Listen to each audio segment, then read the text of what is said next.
What would you do if the woman you married to save your failing ranch turned out to be the last surviving member of a vanishing tribe? And what if choosing to protect her meant losing everything you'd spent your life building?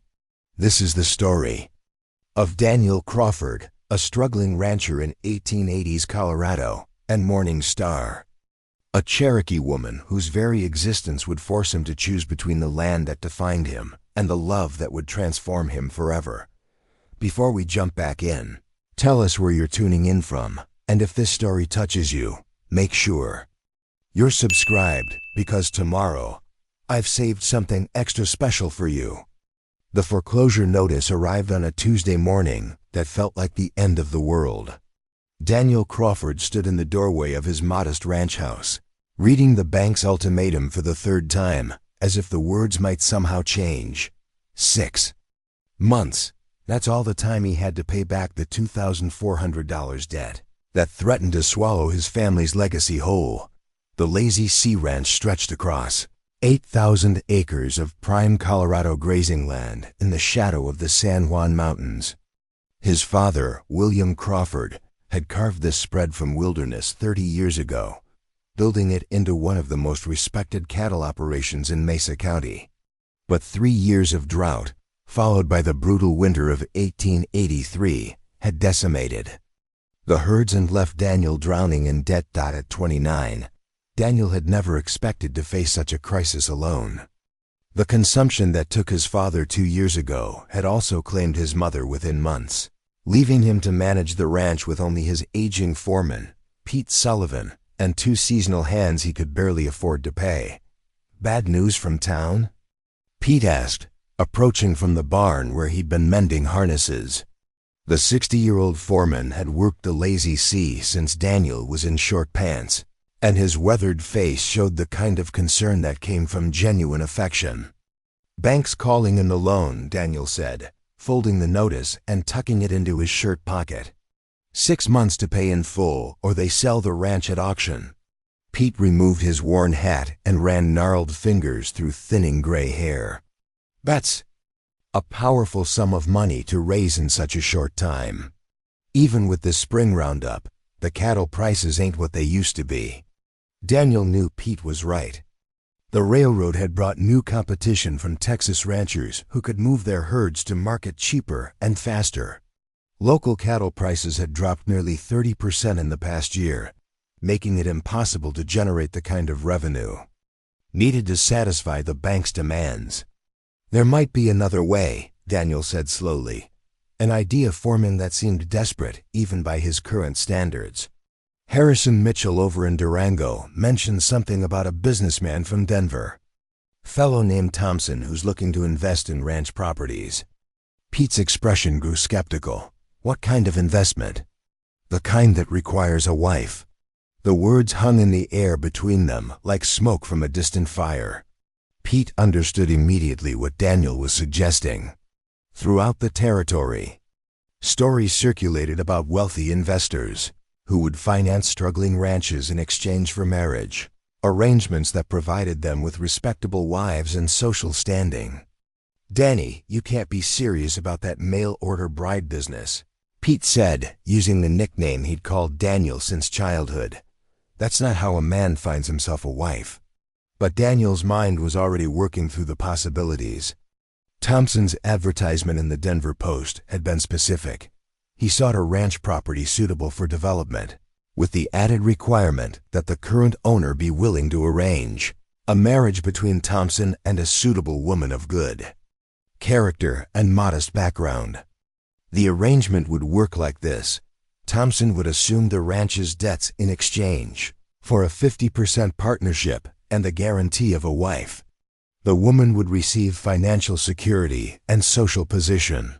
The rancher would keep his land and gain a business partner with deep pockets. "It's not about finding love, Pete," Daniel said quietly. "It's about survival. This ranch is all I have left of my family. I can't let it go to the bank." That evening, Daniel sat in his father's study, surrounded by ledgers that told the story of 3 generations of Crawford determination. His grandfather had been among the first settlers in Mesa County, trading his Civil War pension for 160 acres of raw land. His father had expanded the holding to its current size through decades of careful management and strategic land purchases. Now Daniel faced the possibility of losing it all because of circumstances beyond his control. The drought hadn't been his fault. The harsh winter that killed nearly half his herd hadn't been his choice. But the debt was his responsibility, and he would do whatever it took to meet that responsibility. He pulled out paper and pen, beginning to compose a letter that would change his life forever. Mr. Edmund Thompson, Thompson Investment Company, Denver, Colorado. Dear Sir, I am writing in response to your advertisement regarding investment opportunities in ranch properties. The Lazy C Ranch, located in Mesa County, Colorado, represents exactly the kind of opportunity you described. The letter took Daniel 3 hours to write, each word carefully chosen to present his situation in the most favorable light possible. He described the ranch's assets, its strategic location near the proposed railroad extension, and his willingness to enter into the partnership arrangement Thompson had outlined. The most difficult paragraph dealt with the marriage requirement. Daniel wrote and rewrote those sentences, finally settling on language that sounded businesslike rather than desperate. Regarding the matrimonial arrangement you specified, I am prepared to facilitate an introduction between yourself and a suitable woman of good character. I believe such arrangements, based on mutual respect and shared goals, can form the foundation for successful partnerships both in business and in marriage. 3 days later, Daniel rode to Grand Junction to post the letter and investigate the other half of Thompson's requirements. The mail-order bride business had become surprisingly common throughout the Western Territories, with newspapers carrying advertisements from women seeking husbands and men seeking wives. The Grand Junction Herald carried a special section devoted to such advertisements, and Daniel studied them with the same careful attention he gave to cattle prices and weather forecasts. Most were straightforward, women describing their domestic skills, men describing their financial prospects, both parties seeking stability and companionship rather than romance. But one advertisement caught his attention immediately. Cherokee woman, 26 years old, seeks marriage to respectable man. Educated, skilled in domestic arts, experienced in ranch management. Desires quiet life away from reservation system. References available. Contact Miss Morningstar, General Delivery, Taos, New Mexico. Something about the advertisement's tone struck Daniel as different from the others. While most women emphasized their cooking and sewing abilities, Morningstar mentioned ranch management. While others sought wealthy husbands, she asked only for respectability. Most telling of all, she wanted distance from the reservation system, suggesting complications that other mail-order brides didn't face. Daniel found himself curious about what circumstances would drive a Cherokee woman to seek marriage through newspaper advertisements. The Indian Territory was hundreds of miles away, and most Native Americans remained within the reservation system established by federal law. For Morningstar to be seeking marriage outside that system suggested either extraordinary independence or extraordinary desperation. On impulse, Daniel composed a second letter. Miss Morningstar, General Delivery, Taos, New Mexico. Dear Miss Morningstar, I am writing in response to your advertisement in the Grand Junction Herald. I am the owner of a cattle ranch in Mesa County, Colorado, and I am seeking a wife who understands the demands of frontier life. This letter proved even more difficult to write than the one to Thompson. How did a man propose marriage to a woman he'd never met? How did he explain his situation without revealing the financial desperation that drove his actions? Daniel finally settled on honesty tempered with optimism. He described the ranch, his background, and his hopes for building a successful operation. He mentioned the partnership arrangement with Thompson, but presented it as a business opportunity rather than a rescue from bankruptcy. Most importantly, he tried to convey respect for Morningstar's Cherokee heritage while acknowledging the challenges that such a marriage might create in a predominantly white community. I understand that marriage between people of different backgrounds requires special consideration and mutual understanding. I believe that respect, honesty, and shared commitment to building a good life together matter more than superficial differences in background or appearance. Both letters were posted the same day, setting in motion events that would transform Daniel's understanding of love, loyalty, and the true meaning of home. Thompson's reply arrived first, carried by a messenger who had ridden hard from Denver to deliver it personally. The businessman's response was brief and businesslike. "Mr. Crawford, your proposal has merit. I will visit your ranch within the month to assess the property and discuss terms. Ensure that suitable matrimonial arrangements are in place before my arrival. Time is of the essence." E. Thompson. The urgency in Thompson's tone suggested that Daniel wasn't his only option. Other ranchers were undoubtedly competing for the same investment, and Thompson would choose the arrangement that best served his interests. Morningstar's letter arrived a week later, written in careful script that revealed both education and thoughtfulness. "Mr. Crawford, your letter intrigues me because it speaks of partnership rather than mere domestic arrangement. I have lived on my own for 3 years since leaving the reservation system, supporting myself through various means while seeking a place where I might build a permanent home. I must be honest about my circumstances. I am the last surviving member of my particular Cherokee band, most of whom died during the removal to Indian Territory 30 years ago. My independence from the reservation system has created legal complications that any husband would inherit by association. If you are willing to discuss marriage despite these challenges, I am prepared to travel to Colorado for a meeting. I ask only that you consider my situation carefully before making any commitments that might later cause regret. Respectfully yours, Morningstar." Daniel read the letter several times, absorbing the implications of what Morningstar had revealed. She was not just seeking marriage, she was seeking sanctuary. Her status as the last of her people carried emotional weight that went beyond legal complications, but her honesty impressed him. She could have concealed her circumstances until after the marriage, trapping him in arrangements he might not have accepted with full knowledge. Instead, she had chosen to reveal the challenges up front, allowing him to make an informed decision. Daniel spent that evening walking the boundaries of his ranch, thinking about the choices before him. The land stretched endlessly under star-filled skies, every acre holding memories of his family's struggles and triumphs. The thought of losing it to bank foreclosure felt like betraying everything his father and grandfather had built. But Morningstar's letter had introduced complications he hadn't anticipated. Marrying a Cherokee woman would create social challenges in a community where racial tensions ran high. Her legal status outside the reservation system might attract unwanted attention from federal authorities. Most importantly, involving her in his arrangement with Thompson meant putting her at risk for the sake of his financial problems. The moral weight of that realization troubled Daniel more than he had expected. When he had first considered the mail-order bride arrangement, he had thought primarily about finding a woman who could benefit from the security he could provide. Now he faced the possibility that his desperation might put Morningstar in danger. Standing in the moonlight beside his father's grave, Daniel made a decision that surprised him with its clarity. He would invite Morningstar to Colorado, not as a solution to his financial problems, but as a woman worthy of honest consideration for marriage.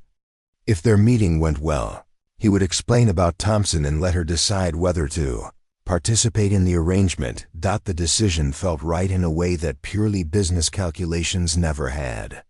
For the first time since receiving the foreclosure notice, Daniel felt like he was acting with honor rather than mere desperation. His letter to Morningstar, written the next morning, reflected this new clarity. Dear Morningstar, your honesty about your circumstances demonstrates the kind of character I hope to find in a wife. I would be honored to meet with you in Colorado to discuss the possibilities for our future together. Have business complications of my own that I will explain when we meet. Like you, I prefer to discuss challenges openly rather than concealing them until they become problems. If you are willing to make the journey, I will arrange for your travel expenses and accommodation in Grand Junction. Whether our meeting leads to marriage or not, I will ensure your safe return to New Mexico, if that is your choice. Look forward to learning more about the remarkable woman whose letter has already taught me something about courage and honesty. Respectfully, yours, Daniel Crawford. As Daniel prepared to post this letter, he realized that his approach to the crisis had fundamentally changed. What had begun as a desperate gamble to save his ranch had become something more complex and more hopeful. He was no longer just trying to arrange a convenient marriage. He was opening himself to the possibility of finding a true partner. The transformation scared him almost as much as the prospect of losing the ranch. But for the first time in months, Daniel felt like he was moving towards something meaningful rather than simply running from disaster. Morning Star's response would determine whether his gamble on honesty and honor would pay off, or whether his newfound principles would cost him everything he had left to lose. Preparing and narrating this story took us a lot of time. So if you are enjoying it, subscribe to our channel. It means a lot to us. Now back to the story. The stagecoach arrived in Grand Junction on a dusty Thursday afternoon, 3 days ahead of schedule. Daniel had been checking the stage depot twice daily for a week, his nervousness growing with each empty arrival. When the driver called out, "Grand Junction, Colorado," Daniel's heart hammered against his ribs as he scanned the handful of passengers climbing down from the coach. She was not what he had expected. Morning Star stepped gracefully from the stagecoach, her travel-worn dress unable to conceal the dignity in her bearing. She was smaller than Daniel had imagined, perhaps 5 feet 4 inches, with striking features that spoke of Cherokee heritage, but also something else, European blood. He realized, noting her lighter complexion and the unusual green tint to her dark eyes. Her black hair was braided simply and pinned at the nape of her neck, and she carried herself with the quiet confidence of someone accustomed to being the only person of her kind in any given situation.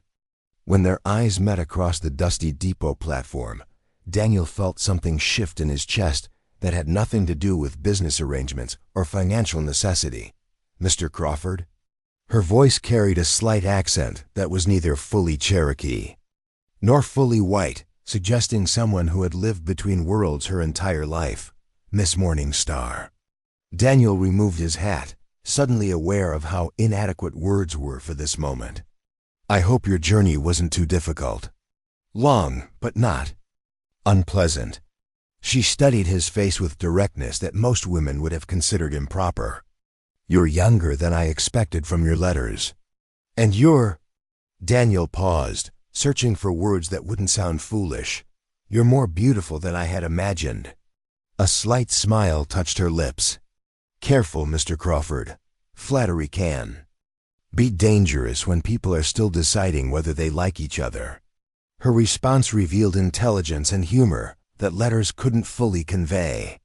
Daniel found himself genuinely curious about this woman who had traveled hundreds of miles to meet a stranger, yet seemed completely comfortable in her own skin.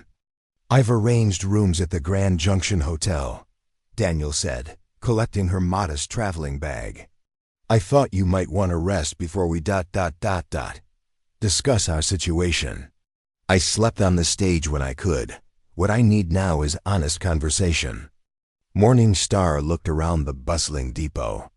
"Is there somewhere we can talk privately?" Daniel led her to Murphy's Cafe, a quiet establishment where they could speak without being overheard. As they settled into a corner booth, Daniel noticed how other patrons stared at Morning Star. Grand Junction saw its share of travelers, but a Cherokee woman dining with a white rancher was unusual enough to attract attention. "The staring doesn't bother me," Morning Star said, noticing his discomfort. "I've been dealing with curious looks my entire life." "It bothers me," Daniel admitted. Not because of you, but because of what it says about people who can't mind their own business. That's a good answer. Morningstar accepted coffee from the waitress with a polite nod. Now tell me about these business complications you mentioned in your letter. Daniel had rehearsed this conversation dozens of times, but facing Morningstar across the cafe table, his prepared words seemed inadequate. He decided on complete honesty. The ranch is in debt, badly. The bank has given me 6 months to pay $2,400 or they'll foreclose. He watched her face for signs of disappointment or anger, but saw only thoughtful attention. There's a businessman from Denver, Edmund Thompson, who's willing to invest in the ranch in exchange for a partnership and a wife. Morningstar's eyebrows rose slightly. He wants to buy himself a wife? More like he wants to buy respectability and social standing. A ranch property and a proper marriage would give him both. Daniel leaned forward. I originally thought I could arrange something convenient for all parties. But after receiving your letter, I realized I couldn't ask you to participate without knowing all the facts. And now that I know the facts, now I'm asking if you're willing to meet Thompson when he arrives. No commitments, no pressure. Just see if there's any possibility of a match. Morningstar sipped her coffee slowly, her green eyes studying Daniel's face. What happens if I refuse? Or if Thompson and I don't suit each other? Then I lose the ranch, Daniel said simply. But that's my problem, not yours. I brought you here to see if we might make a good match ourselves. The Thompson arrangement was secondary, was it? Her question carried gentle challenge. Or are you trying to convince yourself that money wasn't your primary motivation? The directness of her question caught Daniel off guard. Most women would have accepted his explanation without probing deeper, but Morningstar seemed determined to understand his true motivations. You're right to question me, Daniel said after a moment. When I first wrote to Thompson, money was my only concern. But your letter changed something. I started thinking about what kind of man asks a woman to marry him for financial reasons, without offering her anything real in return. And what conclusion did you reach? That I don't want to be that kind of man, even if it costs me everything. Morningstar nodded slowly. That's the answer I hoped to hear. Now let me tell you something about my circumstances that I didn't include in my letter. She paused, seeming to gather her thoughts. I told you I was the last of my band, but I didn't explain how I came to be alone.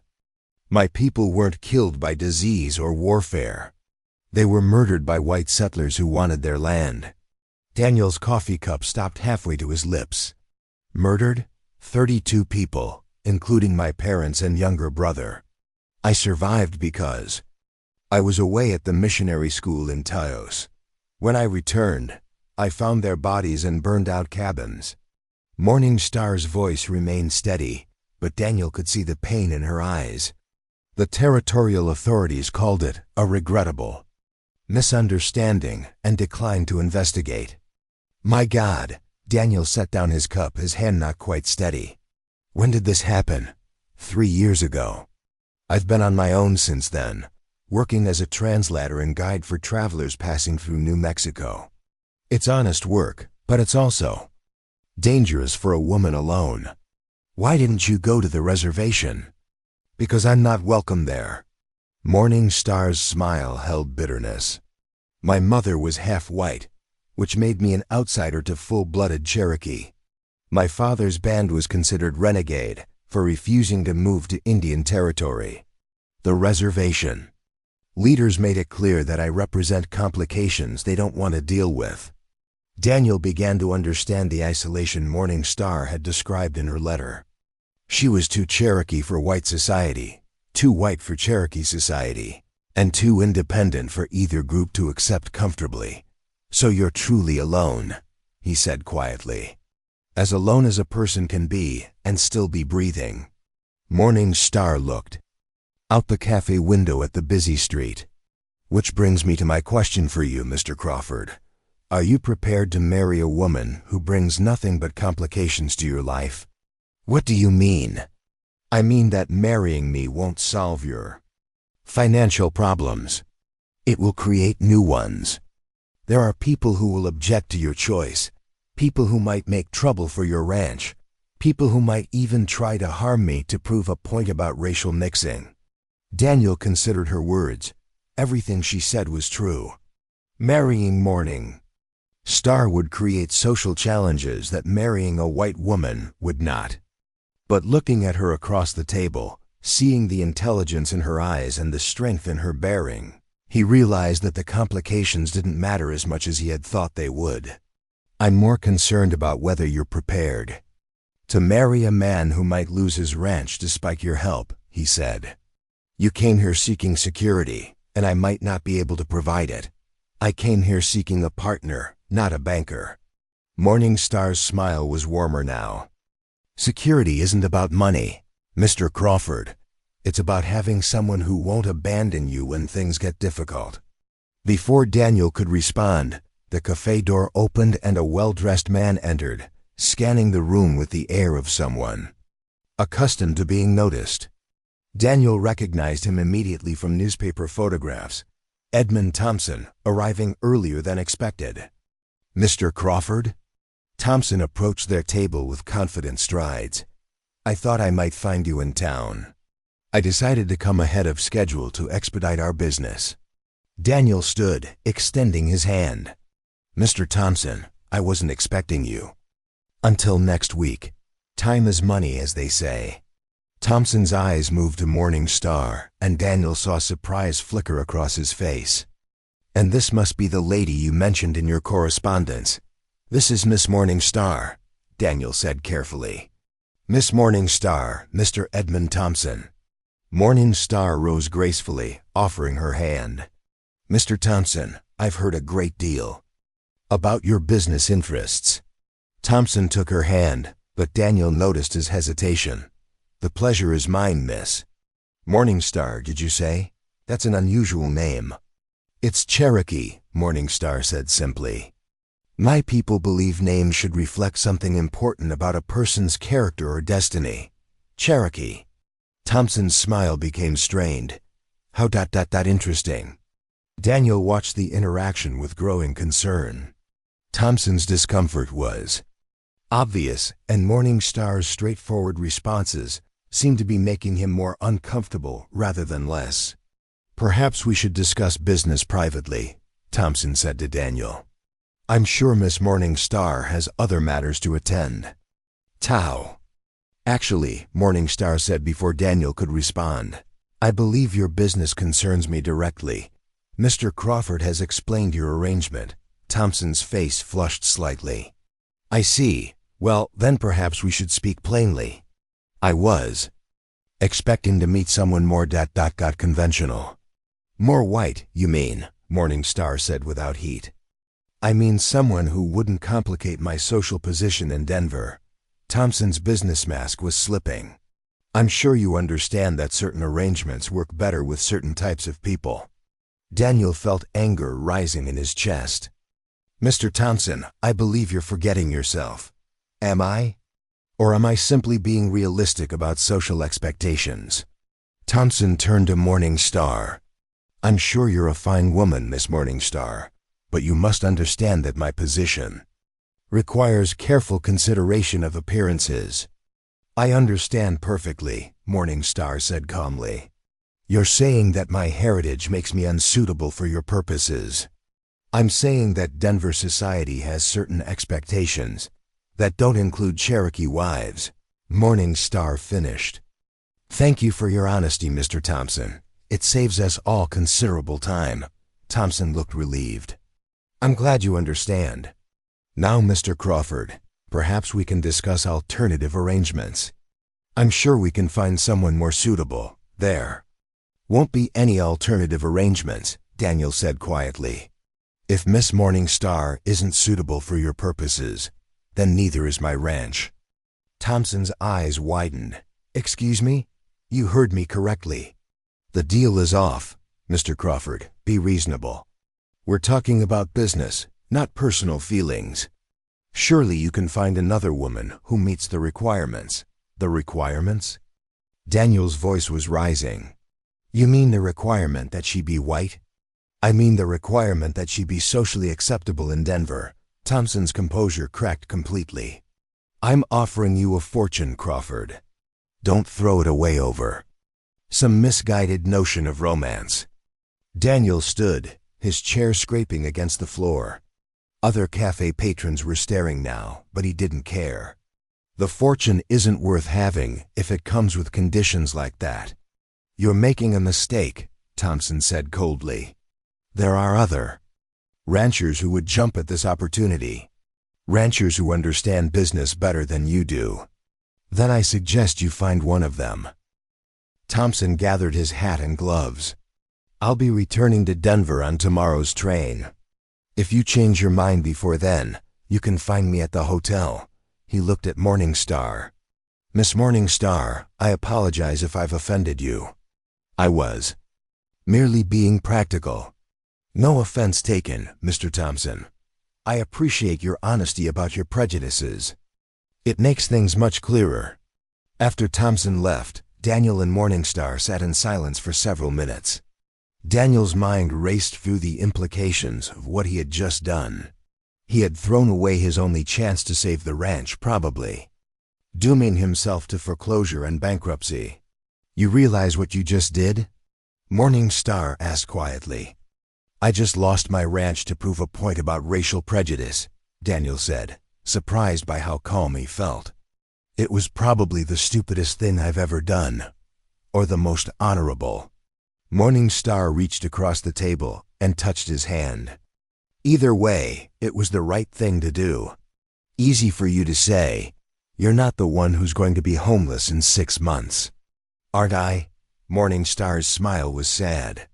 I came here seeking security, remember? If you lose your ranch, I lose my chance at a stable home. Daniel looked at her hand resting on his, noting how small and delicate it appeared while somehow conveying strength. I'm sorry, I should have consulted you before making that decision. No, you shouldn't have. A man who consults with others before doing the right thing isn't the kind of man I want to marry. Morningstar squeezed his hand. Besides, who says we can't find another solution, such as building something together that doesn't depend on men like Thompson? Morningstar's eyes held a sparkle that suggested she was forming a plan.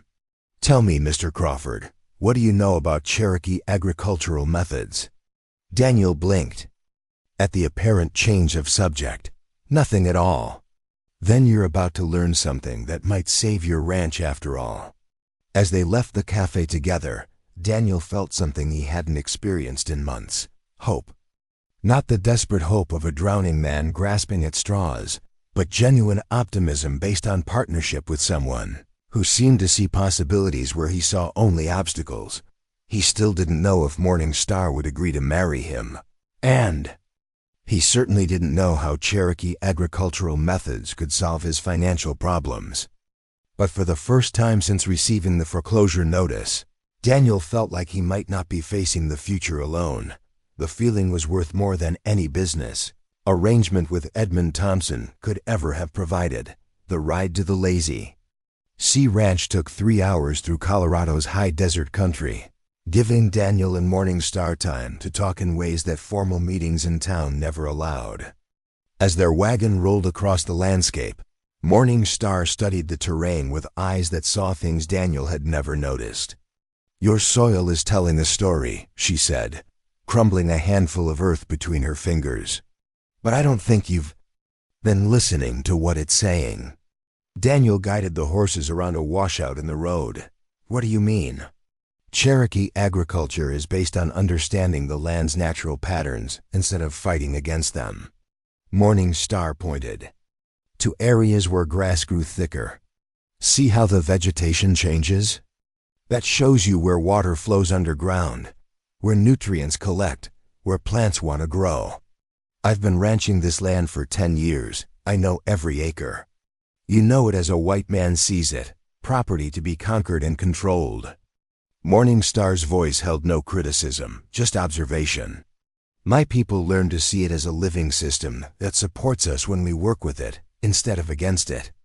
As they crested a hill, the lazy sea ranch spread out below them. The main house sat solidly among cottonwoods, with the barn and outbuildings arranged around a central yard.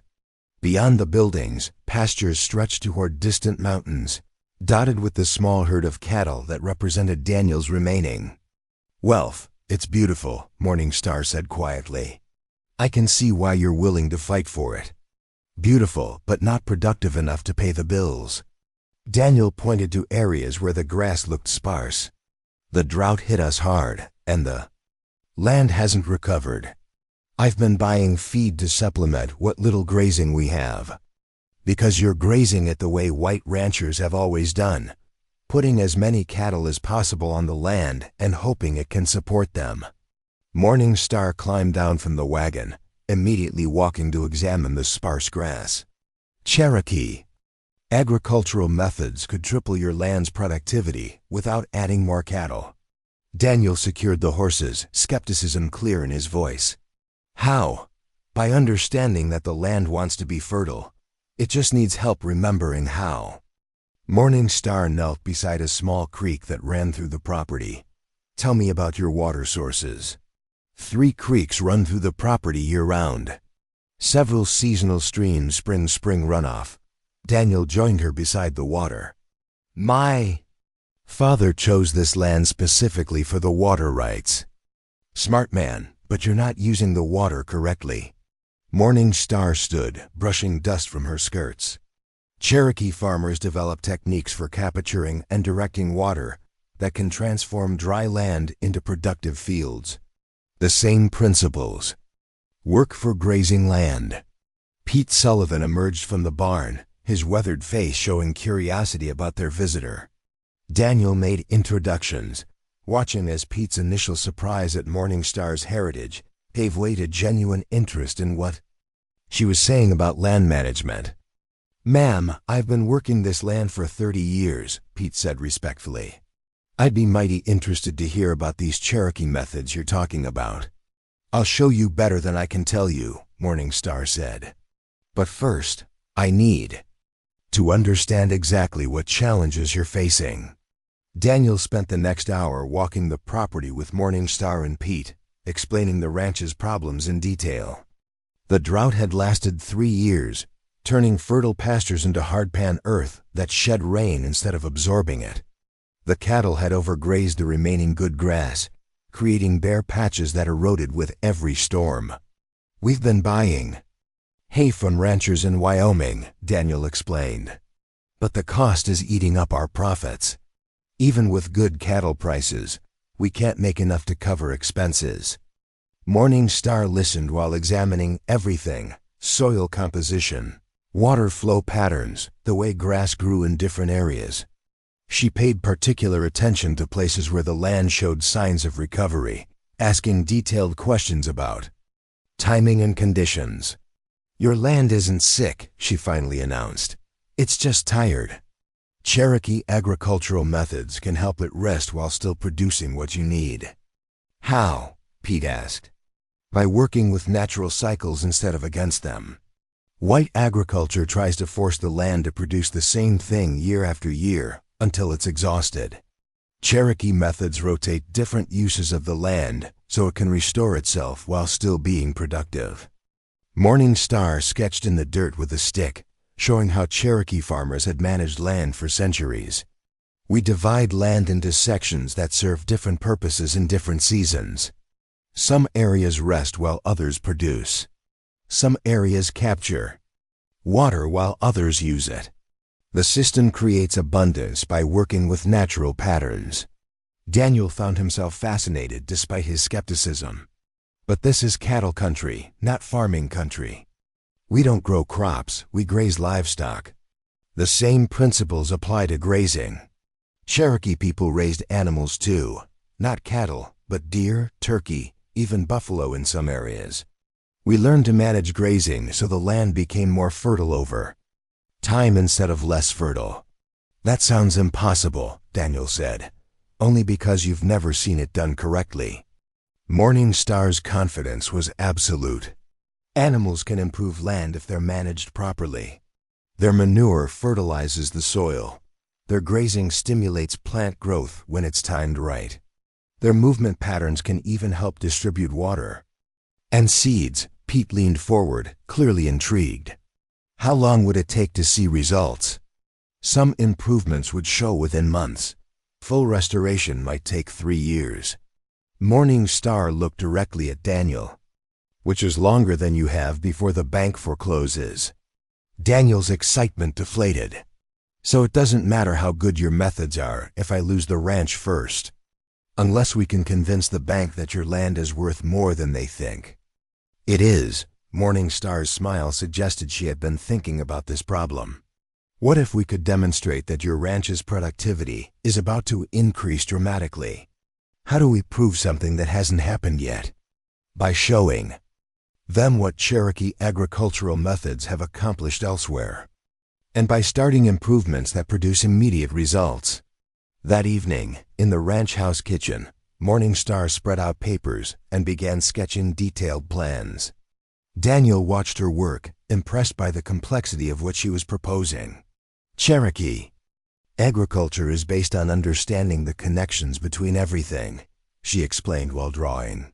Water, soil, plants, animals, weather, seasons, everything affects everything else. When you understand those connections, you can make small changes that create big improvements. What kind of changes? Strategic placement of barriers that slow water runoff and help it soak into the soil. Controlled grazing that mimics natural animal movement patterns. Selective planting of native grasses that improve soil fertility. Creation of water collection. Systems that capture rain and snow melt. Daniel studied her sketches.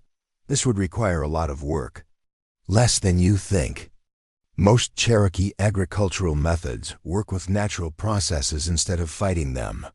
Once you set up the systems correctly, they maintain themselves. And you learned all this from your people? Morning Star's expression grew distant. My grandmother was a master of these techniques. She taught me from childhood, saying that knowledge of the land was the most important gift she could give me. I never expected to use it to save a white rancher's property. I'm sorry, Daniel said softly. I should have thought about how difficult. This must be for you. It's not difficult, it's purposeful. My grandmother always said that knowledge is meant to be shared, not hoarded. Using her teachings to help good land become productive again would make her proud. Pete, who had been listening quietly, finally spoke. Ma'am, I've seen a lot of fancy agricultural theories over the years. Most of them sound good on paper, but don't work in practice. How do we know these Cherokee methods will actually work? On Colorado cattle land. Because I've used them successfully in New Mexico. Not on the same scale, but with the same principles. Morning Star pulled out a leather pouch from her traveling bag. I've been carrying seeds and cuttings from plants that improve soil and capture water. I've been waiting for the right opportunity to plant them. She opened the pouch, revealing seeds of various sizes and colors, along with carefully preserved plant cuttings wrapped in damp cloth. These are native grasses that grow deep roots to break up hard soil. These are legumes that add nitrogen to the earth. These are water retention plants that can capture moisture from fog and dew. Daniel examined the seeds, seeing them not as agricultural curiosities, but as potential solutions to his financial crisis. How quickly could we start seeing results? With proper preparation, we could begin planting within days. Some of these plants grow quickly enough to show improvement within weeks. Morning Star's enthusiasm was contagious. But the most important changes take time to develop. We need to convince the bank that your land is worth waiting for. How do we do that? By showing them documentation of what Cherokee agricultural methods have accomplished elsewhere. By demonstrating the scientific principles behind the techniques. By proving that your land has potential that traditional ranching methods haven't tapped. Daniel felt a spark of hope. Do you think the bank would listen to that kind of presentation? If it's presented correctly by someone who understands both Cherokee agricultural methods and white business practices. Someone like you, someone like us. Morningstar's smile was warm. I understand the agricultural science, but you understand the business side. Together, we might be able to convince the bank to extend your loan in exchange for the promise of dramatically improved land value. Pete scratched his graying beard. It's worth a try. And even if the bank says no, we'd be improving the land for whoever ends up with it. But Daniel was thinking beyond mere survival. Morningstar's knowledge represented something much more valuable than a temporary solution to his financial problems. It represented a completely different way of thinking about land management that could revolutionize ranching throughout the region. Morningstar, he said carefully, what you're describing could change everything about how ranchers in this area operate. If Cherokee agricultural methods can triple land productivity, every ranch in Colorado would want to learn them. That's true, she agreed. But it would require ranchers to abandon methods they've used for generations and trust techniques developed by people they've been taught to consider inferior. Some would resist, Daniel admitted. But others would listen if the results were obvious enough. And if the results were presented by someone they trusted, Morningstar added. A successful white rancher who had adopted Cherokee methods and could speak their language about profits and productivity. The implications hung in the air between them. Daniel was beginning to understand that Morningstar represented not just a solution to his immediate financial crisis, but a partnership that could transform his entire approach to ranching. There's something else, Morningstar said quietly. Cherokee agricultural methods work best when they're implemented by people who understand the spiritual connection between humans and the land. It's not just about technique, it's about respecting the land as a living system that deserves care. I'm not sure I understand what you mean by spiritual connection. I mean understanding that the land isn't just property to be exploited. It's a living partner that supports us when we support it. Morningstar looked out the kitchen window at the moonlit pastures. Cherokee people believe that when you care for land properly, it becomes part of your family. You protect it, and it protects you. Daniel followed her gaze, seeing his ranch in the moonlight. For the first time, he tried to imagine the land not as acres to be managed, but as something alive that deserved respect and care. It's a beautiful way to think about it, he said finally. But I'm not sure how practical it is for someone like May. More practical than you think. When you truly care about land, you make better decisions about how to use it. You think longer term instead of just focusing on immediate profits. You notice problems before they become crises. Like the drought problems I should have anticipated. Like the drought problems you can still solve if you're willing to try something different. Daniel stood, walking to the window to stare out at the land his family had worked for 3 generations. Somewhere in the darkness, his small herd of cattle grazed on grass that would soon be gone if nothing changed. I want to try, he said finally. Not just the agricultural methods, but the whole approach. If you're willing to teach me, I'm willing to learn, even if it means thinking about the land in completely new ways. Especially if it means that. Daniel turned back to face her. I've been thinking about this ranch as something I own, something I can control. Maybe it's time to start thinking about it as something I belong to. Morningstar's smile was radiant. That's exactly the kind of thinking that makes Cherokee agricultural methods work. When you understand that you're part of the land instead of separate from it, everything else becomes possible. As they planned their approach to the bank, Daniel felt transformation beginning inside him. He was no longer just a desperate rancher trying to save his property.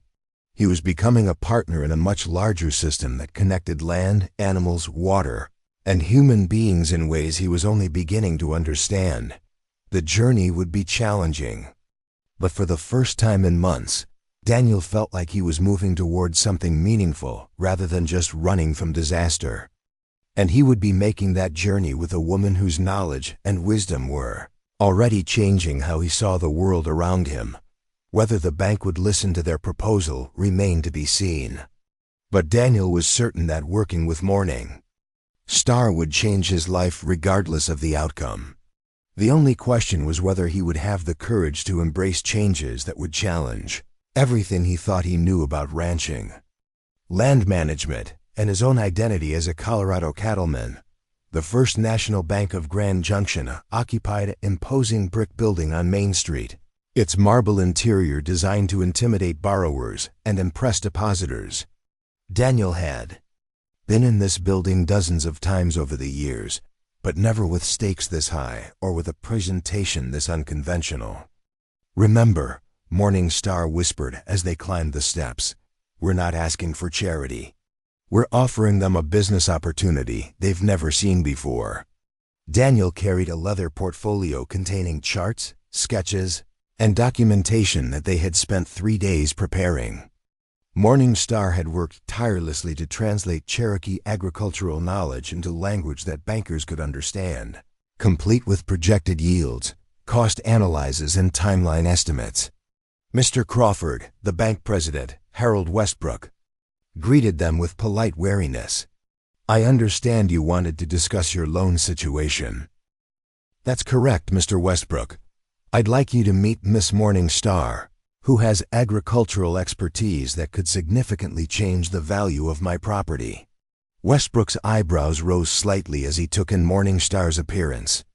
"Miss Morning Star. That single quotes S. An interesting name." "It's Cherokee," Morning Star said calmly.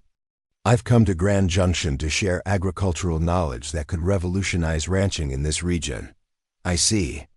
Westbrook's tone suggested he didn't see it all. "Well, please have a seat. I confess I'm curious about what you have to say." Daniel opened the portfolio, revealing detailed maps of the Lazy Sea Ranch marked with water flow patterns, soil composition notes, and proposed improvement areas. "Mr. Westbrook, what if I told you that my ranch's productive capacity could be tripled within 2 years using established agricultural techniques?" "I'd say that sounds too good to be true." "That's what I thought too, until I learned about Cherokee agricultural methods." Daniel turned to Morning Star. "Miss Morning Star, would you explain the basic principles?" Morning Star had prepared for this moment, knowing that everything depended on her ability to communicate complex ideas to a man who had probably never considered that Native Americans might have superior agricultural knowledge. "Cherokee people have been managing land in North America for thousands of years," she began. "During that time, we developed techniques for increasing soil fertility, managing water resources, and creating sustainable agricultural systems that improve over time rather than deteriorating." "And how does this apply to cattle ranching?" "The same principles that make farmland more productive also make grazing land more productive. The key is understanding how to work with natural systems instead of against them." Morning Star stood, moving to a large map of the ranch that Daniel had hung on the wall. "Mr. Crawford's land currently supports approximately 200 head of cattle on 8,000 acres. Using Cherokee land management techniques, the same acreage could support 600 head while improving the land's condition." Westbrook leaned forward, his business instincts engaged despite his cultural skepticism. "How?" "By implementing water capture systems that prevent runoff and help moisture soak into the soil. By using strategic grazing patterns that mimic natural animal movement. By introducing native plants that improve soil fertility and provide better nutrition for livestock." Daniel had rehearsed his part carefully. "Mr. Westbrook, I've calculated the financial impact. Tripling my herd capacity would increase annual revenue from $3,000 to $9,000. Even accounting for implementation costs, the ranch would be generating enough profit to pay off the current debt within 3 years. Assuming these techniques actually work," Westbrook said doubtfully. "They do work," Morning Star said firmly. "I have documentation from New Mexico, where I've successfully implemented these methods on a smaller scale. I also have testimonials from territorial agricultural officials who have observed the results. She produced a folder of letters and reports, each one describing improved land productivity, using techniques that matched what she was proposing for the Lazy Sea Ranch. Westbrook examined the documents, his expression growing more thoughtful. These are impressive claims, but implementing such changes would require significant initial investment. Where would you get the capital? From the increased land value that these improvements would create, Daniel replied. I'm requesting a loan extension based on the ranch's enhanced potential value rather than its current struggling condition. You're asking me to loan money against theoretical future improvements? I'm asking you to loan money against proven agricultural techniques that have been successfully used for centuries. Morning Star's voice carried quiet authority.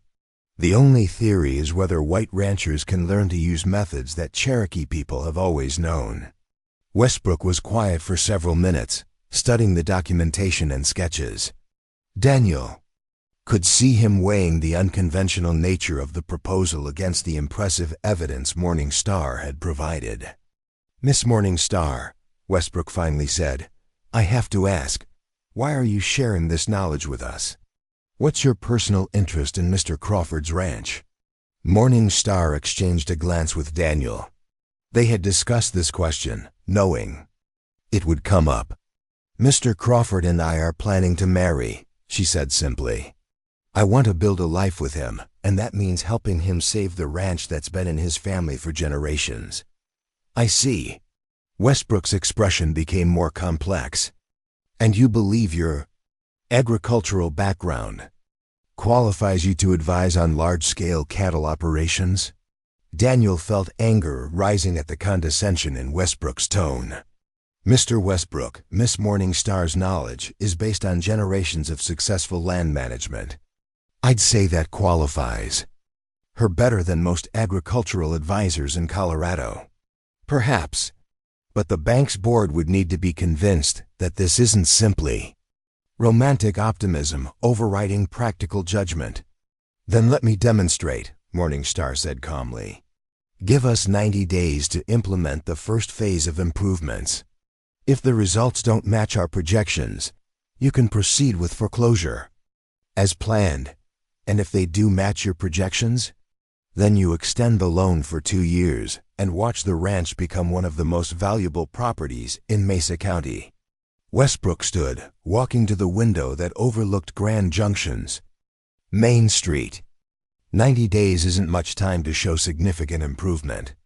It's enough time to demonstrate the principles, Morning Star said. Cherokee agricultural methods produce some results immediately. Water retention improvements can be seen after the first rain. Soil fertility changes can be measured within weeks. Grass production increases are visible within a month. And you're willing to stake your future on these results? I'm willing to stake my future on knowledge that has sustained my people for thousands of years, Morning Star replied. The question is whether you're willing to consider that Native American agricultural techniques might be superior to European methods. The challenge hung in the air. Daniel recognized that Morning Star had deliberately framed the issue in terms that would appeal to Westbrook's business instincts while challenging his cultural assumptions. Very well, Westbrook said. Finally, 90 days. But I want weekly reports on your progress, and I want to see measurable results, not just promises. You'll have them, Daniel said, relief flooding through him. One more thing, Westbrook added. The board will want to know that this arrangement is legitimate, that you're not simply using marriage as a way to avoid foreclosure. Daniel felt Morning Star stiffen beside him. Mr. Westbrook, I'm not sure what you're implying. I'm implying that unconventional marriages sometimes have unconventional motivations. The bank needs to know that your relationship is genuine. Our relationship is none of the bank's business, Morning Star said coldly. Actually, it is, if it affects the ranch's stability and your ability to work together effectively. Westbrook's tone was apologetic but firm. I'm simply asking for assurance that this partnership will last long enough to complete the improvements. You're promising. Daniel stood, his patience exhausted. Mr. Westbrook, you're getting 90 days to see results. Whether Miss Morningstar and I marry or not, the land improvements will speak for themselves. Fair enough. But I want it understood that any failure to meet your projections will result in immediate foreclosure proceedings. As they left the bank, Daniel felt the weight of what they had committed to. 90 days to prove that Cherokee agricultural methods could save a Colorado cattle ranch. 90 days to transform centuries of traditional ranching into something completely new. That went better than I expected, Morningstar said as they walked toward their wagon. Better? He practically accused us of fraud. He gave us 90 days when he could have started foreclosure proceedings immediately. That's a victory. Daniel helped her into the wagon, then climbed up beside her. Are you sure we can show results that quickly? I'm sure we can show enough results to convince him that the full plan will work. Morningstar's confidence was reassuring. But it will mean working harder than you've ever worked before. I'm ready for that. The question is whether you're ready to be married to someone who might still lose everything in 3 months. Morningstar looked at him directly. Daniel, I've already lost everything I ever had. My family, my home, my people, all gone. What? Your offering isn't just a ranch or financial security. It's a chance to build something new with someone who shares my values. Even if we fail, but we won't fail. The ride back to the ranch gave them time to plan their approach. 90 days wasn't much time to implement comprehensive land improvements, but it was enough to demonstrate the principles and begin showing results. We'll focus on the areas that will show the most dramatic improvement, Morningstar explained. The North Pasture has the best soil composition and water access. We can implement water retention systems there and show significant grass improvement within 6 weeks. What about the rest of the ranch? We'll start soil preparation in other areas and begin planting native grasses that will be established by the time Westbrook wants to see final results. Daniel found himself excited by the challenge. For the first time in months, he was facing the future with optimism rather than desperation. When do we start? Tomorrow morning. But first, we need to make sure Pete is completely on board with what we're planning. Pete Sullivan was waiting for them when they returned to the ranch, his expression anxious. How did it go? We got 90 days to prove that Cherokee agricultural methods can save the ranch, Daniel said. And if we can't prove it? Then we lose everything, Morningstar said simply. But we're going to prove it. Pete studied her face, seeing the determination there. What do you need me to do? Help us implement the most ambitious agricultural transformation this county has ever seen, Daniel said. Think you're up for it? Son, I've been waiting 30 years for someone to come up with a better way to make this land productive. If Miss Morningstar knows how to do it, I'm ready to learn. That evening, the 3 of them sat around the kitchen table, mapping out their 90-day plan in detail. Morningstar had divided the project into phases, each building on the previous one, and designed to show progressive improvement. Week 1, we build water retention barriers in the North Pasture, she explained. Week 2, we begin soil preparation and plant the first native grasses. Week 3, we implement controlled grazing patterns. By week 6, we should be seeing measurable improvement in grass growth and soil moisture retention. And week 7 through 12, we expand the system to additional areas and begin showing how the principles scale up to ranch-wide implementation. Daniel looked at the ambitious timeline. It's a lot of work for 3 people. We'll hire additional help, Morningstar said. The investment will be worth it if we can save the ranch. What kind of help? People who understand land work and aren't afraid of trying new methods. Preferably people who won't be bothered by the fact that they're learning techniques from a Cherokee woman. Daniel realized that finding such workers might be challenging. Grand Junction wasn't known for its open-minded attitudes toward Native Americans, and many ranch hands would be skeptical of agricultural methods that challenged traditional approaches. "I might know some people," Pete said thoughtfully. "There are a few men in town who've been having trouble finding steady work. They might be willing to learn new techniques if the pay is steady. The pay will be steady if we succeed," Daniel said. "And generous if we can prove that Cherokee methods are as effective as Morningstar claims." "They are," Morningstar said. "Firmly, the only question is whether we can implement them quickly enough to satisfy the bank." As they finalized their plans, Daniel felt the weight of everything they were attempting. They weren't just trying to save a ranch, they were trying to prove that two different cultures could work together to create something better than either could achieve alone. The next 90 days would test not only Cherokee agricultural methods, but also their ability to work together under pressure. Their relationship had been built on mutual respect and shared goals, but it hadn't yet been tested by the kind of intensive collaboration their plan would require. "Are you sure you want to tie your future to mine?" Daniel asked Morningstar as they prepared to end their planning session. "If this fails, you'll lose your chance at the security you came here seeking." "I didn't come here seeking security," Morningstar replied. "I came here seeking a partner. Someone who would value my knowledge and work with me to build something meaningful. And if we lose the ranch, then we'll build something else, somewhere else, but we'll build it together." Daniel felt a warmth in his chest that had nothing to do with the fire in the kitchen stove. Morningstar wasn't just offering to help him save his ranch, she was offering to share whatever future they could create together. "In that case," he said, "I think we should make this official before we start transforming the landscape." "Make what official?" "Our engagement.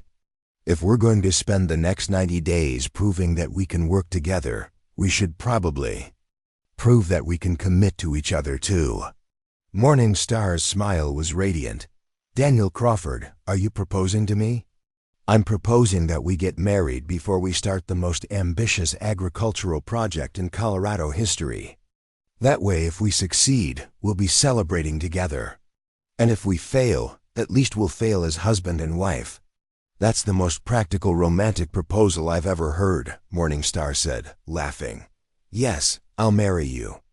As they shook hands to seal their engagement, Daniel realized that the next 90 days would determine much more than whether the ranch survived. They would determine whether two people from different worlds could create a shared future based on love, respect, and the ancient wisdom of working with the land rather than against it. The challenge was enormous, but for the first time since his father's death, Daniel felt like he was building something rather than just trying to survive. And he was building it with a woman whose knowledge and courage had already changed his understanding of what was possible. Tomorrow, the real work will begin. The wedding took place at sunrise on a Thursday morning, 3 days after their engagement, and 1 day before their agricultural project was scheduled to begin. Father Miguel Santos, the traveling priest who served the scattered Catholic communities throughout Mesa County, had agreed to perform the ceremony despite his obvious uncertainty about the union. "Are you certain about this, my son?" Father Santos asked Daniel privately as they stood in the ranch house parlor. "Marriage is a sacred commitment that shouldn't be entered into lightly." "I've never been more certain of anything," Daniel replied, adjusting his collar. He wore his father's best suit, altered to fit his slightly smaller frame. "Morningstar and I may have started as strangers, but we've become partners in every way that matters. And you understand the challenges you'll face? The community reactions, the social complications? Father, I've spent 3 months watching Morningstar demonstrate more wisdom about land management than I learned in 20 years of ranching. If people judge our marriage based on her heritage rather than her character, that says more about them than about us." The ceremony was small but meaningful. Pete Sullivan served as witness, his weathered face beaming with approval as he watched. Daniel and Morningstar exchanged vows.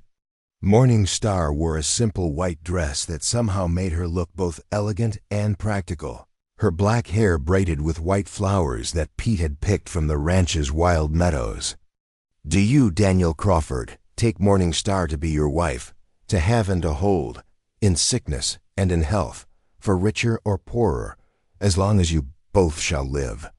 "I do," Daniel said, looking into Morning Star's green eyes and seeing his entire future reflected there.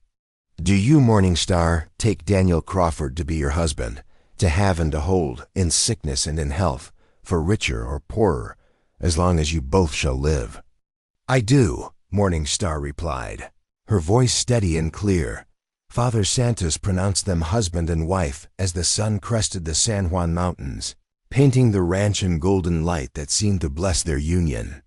Their first kiss as a married couple tasted of morning dew and infinite possibility. "Now comes the real work," Morning Star said as they walked hand in hand toward the north pasture where their transformation project would begin. The work proved to be unlike anything Daniel had experienced in his years of ranching. Cherokee agricultural methods required understanding land as a living system rather than simply a resource to be exploited.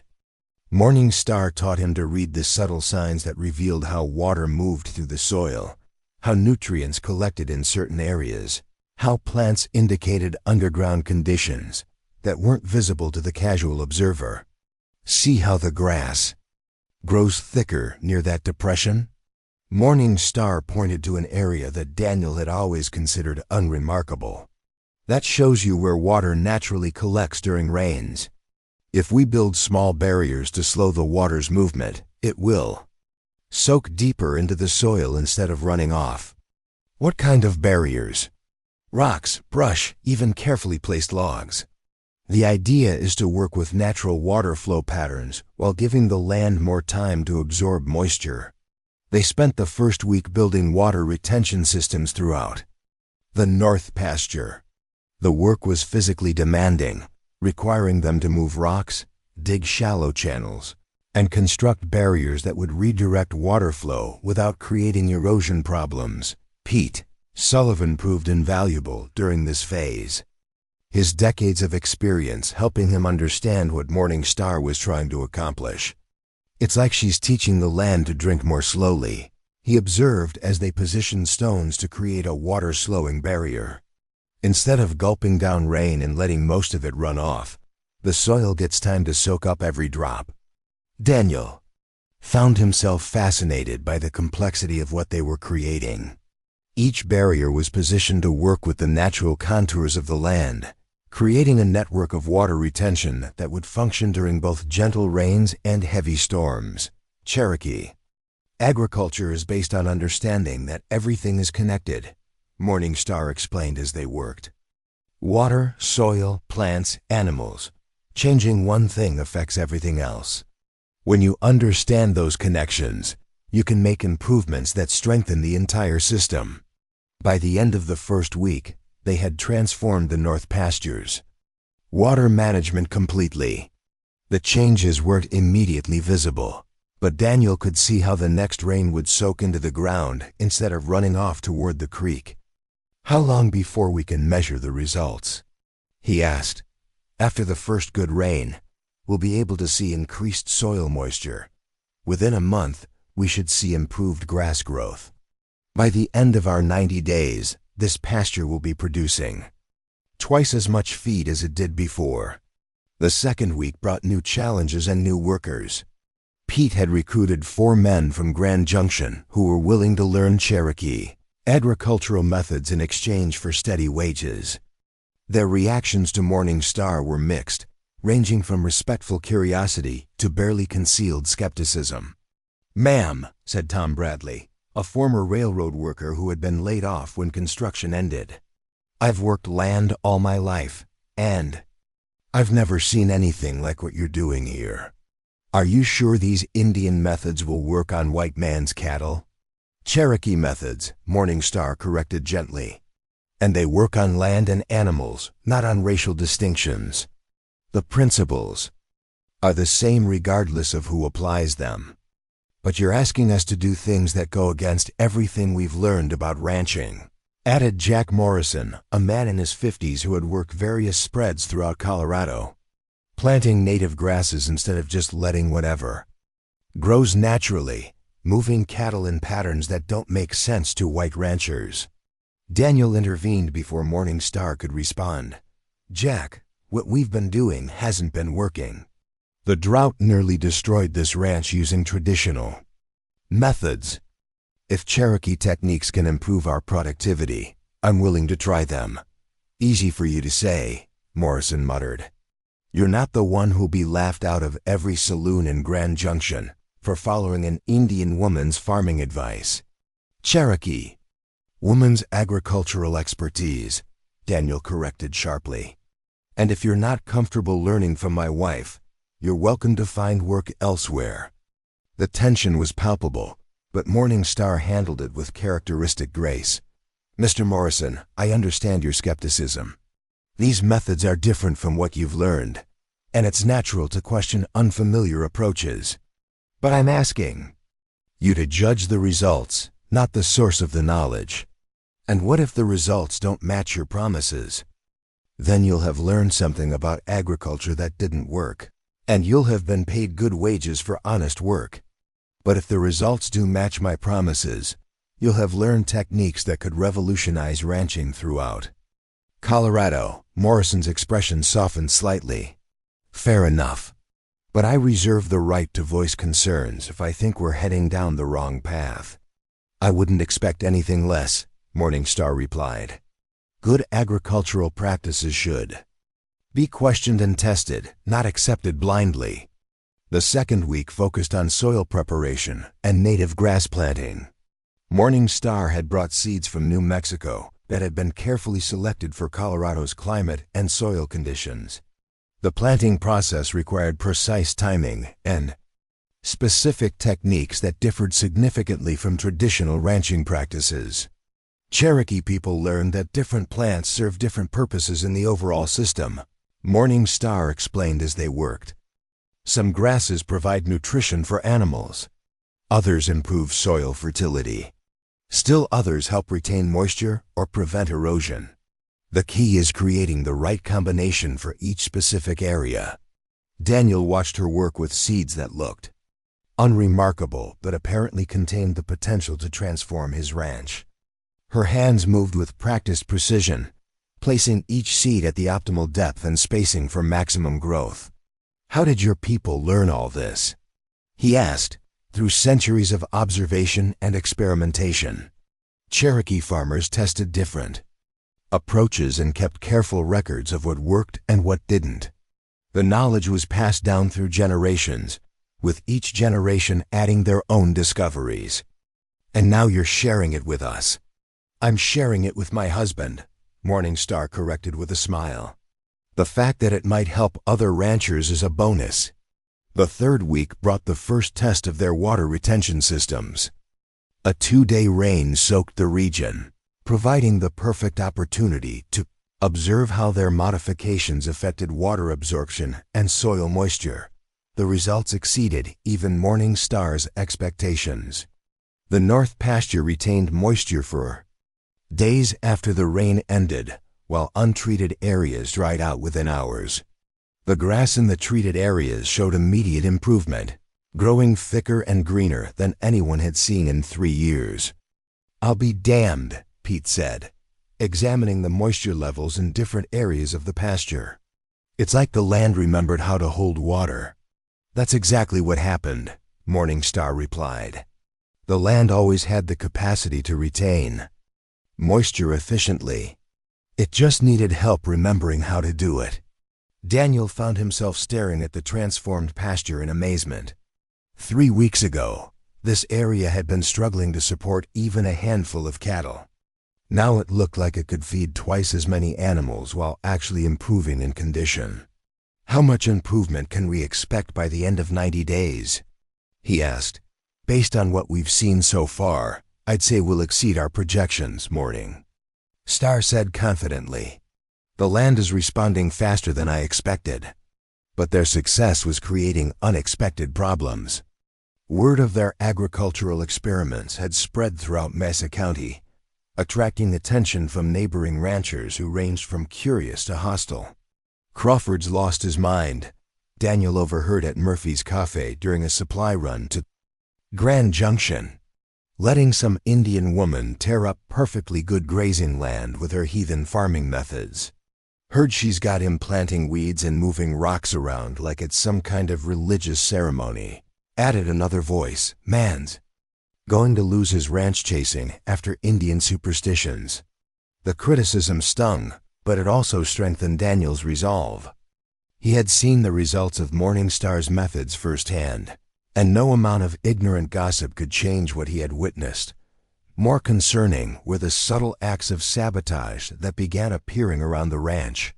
Fences were cut, allowing cattle to graze in areas that were supposed to be resting. Water barriers were dismantled, forcing them to rebuild their retention systems. Equipment went missing, slowing their work and increasing costs. Someone's trying to sabotage our project, Pete observed after discovering that several of their newly planted areas had been trampled by horses during the night. Any idea who? Could be anyone who thinks you're making the mistake marrying Morningstar, Pete said grimly. Or anyone who doesn't want to see Cherokee agricultural methods succeed. Daniel felt anger rising in his chest. Are you saying people are trying to destroy our ranch because they object to my marriage? I'm saying people are trying to destroy your project because they can't stand the idea of a Cherokee woman being right about agriculture, Pete replied. Your marriage is just part of what bothers them. That evening, Daniel and Morningstar discussed the sabotage problem while reviewing their progress reports for the bank. Despite the interference, their results were impressive enough to satisfy even skeptical observers. We're ahead of schedule on grass growth, soil moisture retention, and overall pasture improvement, Morningstar said, studying their measurements. Even with the sabotage, we're going to exceed our projections. But the sabotage is getting worse, Daniel pointed out. If it continues, we might not be able to complete the project on time. Then we need to find a way to stop it. How do we stop people who are determined to see us fail? Morningstar was quiet for several minutes, considering the problem. We make it impossible for them to ignore our success. We invite the whole community to see what we've accomplished. You want to show off our results? I want to prove that Cherokee agricultural methods work so well that even our critics can't deny the evidence. Daniel liked the idea. A demonstration day. Show everyone in Mesa County what we've achieved. Exactly. And we invite Harold Westbrook to see the results in person, with witnesses from the community. That's risky. If anything goes wrong, nothing will go wrong. The land speaks for itself, Daniel. Cherokee agricultural methods have been tested by centuries of use. The only question is whether people are willing to listen to what the land is telling them. As they planned their demonstration day, Daniel felt the weight of everything they were attempting. They weren't just trying to save a ranch. They were trying to prove that two different cultures could work together to create something better than either could achieve alone. The next 30 days would determine whether their partnership could survive the scrutiny of an entire community. But looking at the transformed North Pasture, seeing the green grass growing where bare earth had been just weeks before, Daniel felt confident that their success would speak louder than any criticism. Morningstar's knowledge had already changed. His understanding of what was possible. Soon, it would change everyone else's understanding too. The sabotage escalated dramatically during the 5th week of their project. Daniel woke to find that someone had driven a herd of horses through their newly planted areas, destroying weeks of careful work. The hoofprints were deep and deliberate, clearly intended to cause maximum damage to the emerging native grasses. This isn't random vandalism, Morningstar said, examining the destruction in the gray dawn light. Someone studied our planting patterns and targeted the most vulnerable areas. Which means someone has been watching us closely, Daniel replied, his anger barely contained. Someone who knows exactly what we're trying to accomplish. Pete Sullivan joined them, his weathered face grim as he surveyed the damage. Found tracks leading back toward the Morrison place. Big group of riders, moving fast. Daniel wasn't surprised.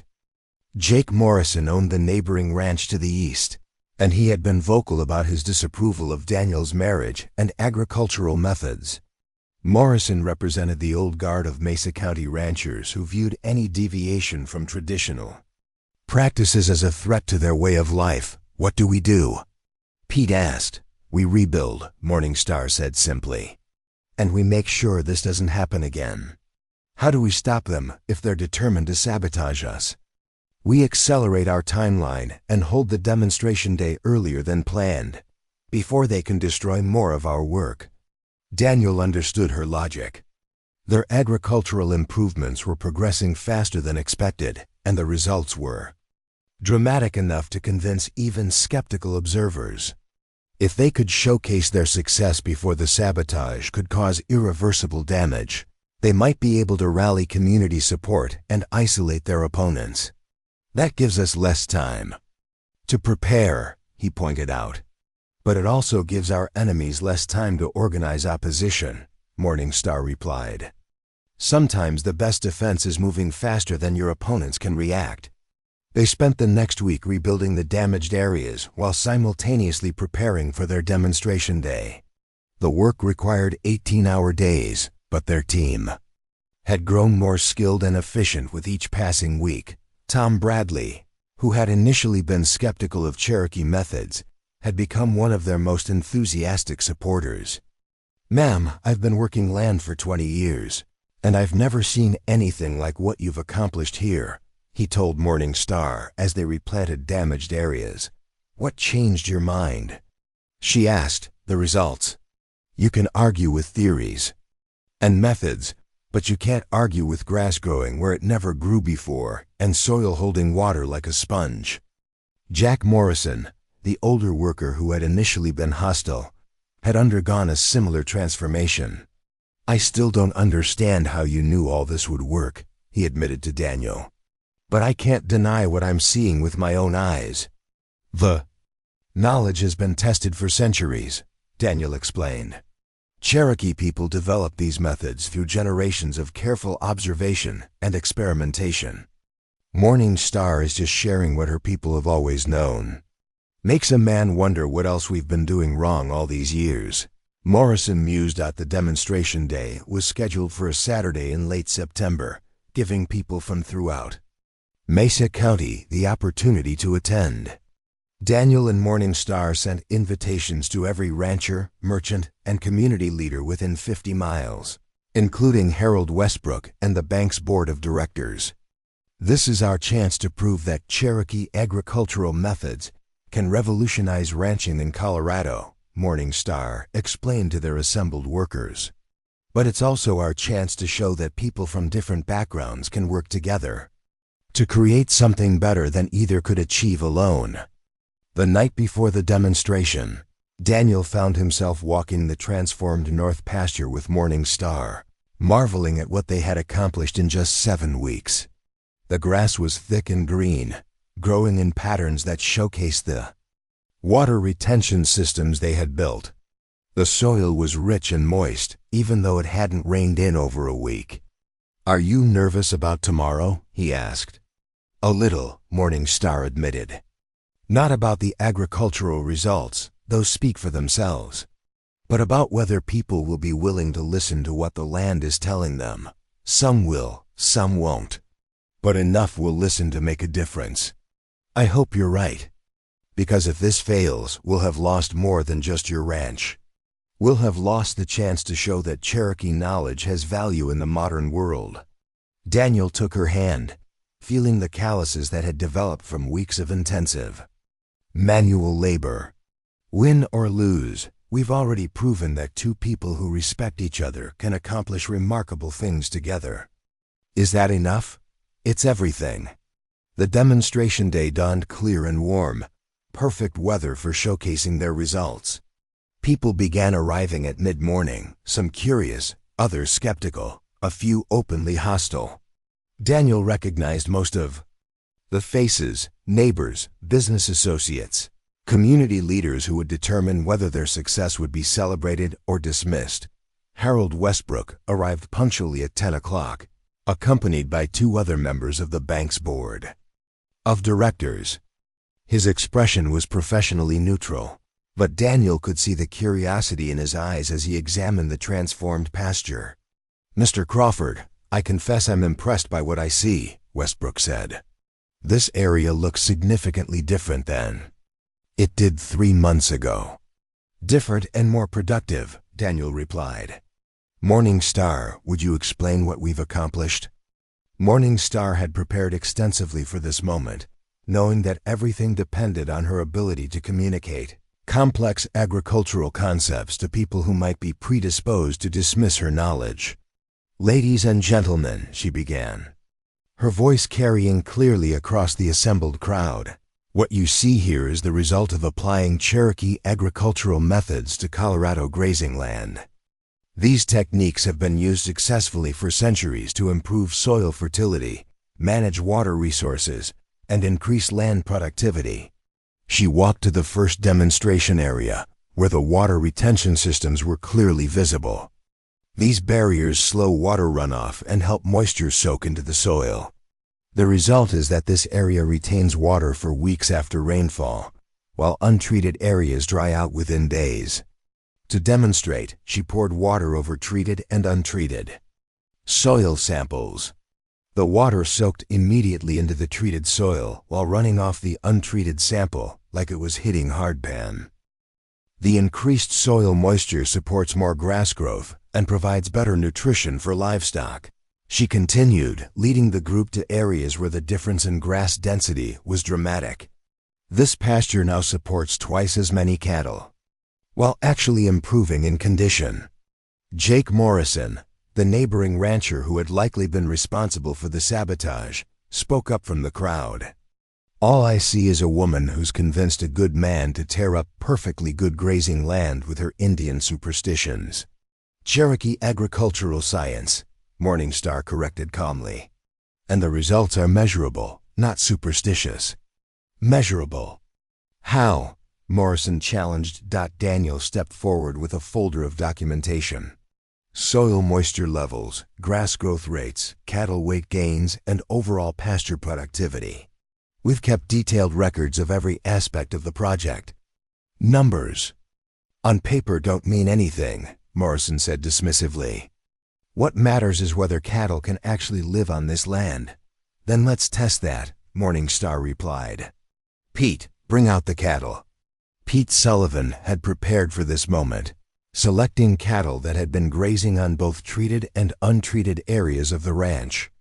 The difference was immediately obvious to anyone familiar with livestock. The cattle from the treated areas were noticeably healthier, with better weight, shinier coats, and more energetic behavior.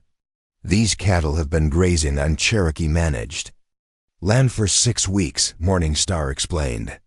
The improved grass quality and soil nutrition have resulted in better animal health and faster weight gain."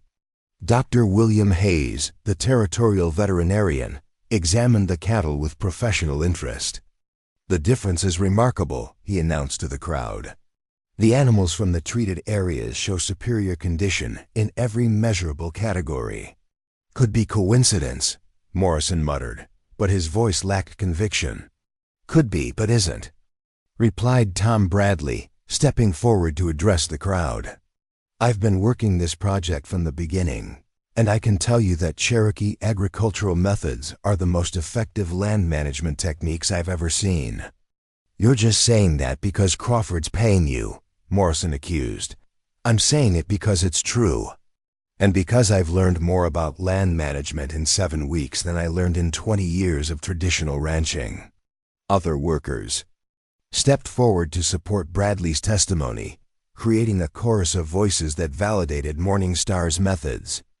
But Daniel could see that the crowd remained divided, with some people clearly convinced while others remained skeptical. Harold Westbrook had been taking notes throughout the demonstration, his expression growing more interested as the evidence accumulated.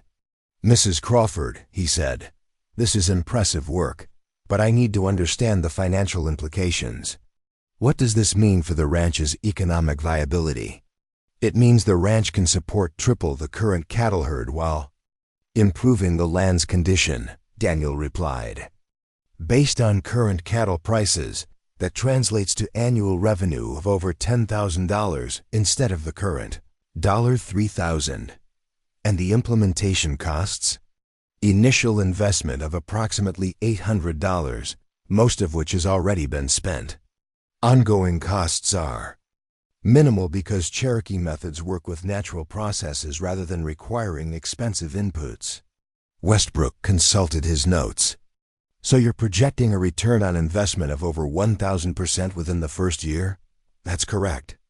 And the improvements are permanent. The land will continue producing at this level indefinitely with minimal maintenance."